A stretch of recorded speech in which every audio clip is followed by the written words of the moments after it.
အလင်းအိမ်ကိုယ်ခန္ဓာနဲ့ကိုယ်ဆိုပေမဲ့မျိုးစေ့ကြရာအပင်မပေါက်နိုင်လေတော့မိဘုံနဲ့တစ်ခါပြန်ခုန်ချကွေးနေအောင်ကရုံပဲနေလောင်မှာကြောက်ရွံနဲ့လောင်ရိပ်မှာရင်ငွေလုံးကြုံလီတဲ့ဘဝကိုတောက်ခေါက်ဝါဘတ်တော်ကစီနှစ်ကိုစမြုပ်ပြန်လာလန်းမှာကန်ခဲ့တဲ့ကံကြမ္မာကိုဘာမှမရှိမှန်းသိရနဲ့အရေကွန်ခွာပြီးရှာမိပြန်တယ်အယိုးအရေတလိပ်နှက်သပင်မှွင်းညင်းအသွေးအသားနဲ့32ပါးသောဖောက်ပြန်ခြင်းကိုနူးညံ့တဲ့ဥပါဒံအလိုရမျက်မှန်စိမ်းတက်ပြီးကောက်ယူဝါကြမသိလို့လိုချင်ကြလိုချင်လို့ပြုလုပ်ကြပြုလုပ်တော့ရရှိကြရရှိတော့စံတလုံးနဲ့ခံလိုက်ကြခန္ဓာတန်ရာမှာဒုက္ခရင်တိဆောက်အယိုးကိုတည်ရင်နဲ့နှွေးကျေနဲ့လို့ပေါ့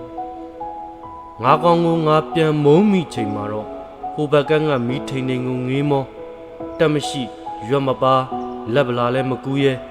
ခြီတိုင်းပျောက်တဲ့နွားကောင်လိုဒီဘက်ကန်းကမီလန်းလုံးရင်ပကြောင်နဲ့တိမ့်ထားတဲ့ဒုက္ခကိုအရတာခံစမြုပ်ပြန်ငါ့ကိုထမ်းထားတဲ့ငါကိုငါပြန်ထမ်းရင်ငါခန္ဓာကိုမလင်းသေးသေးအဲ့ဒီအလင်းမငိမ့်ဖို့ဆူတောင်းမိပါရဲ့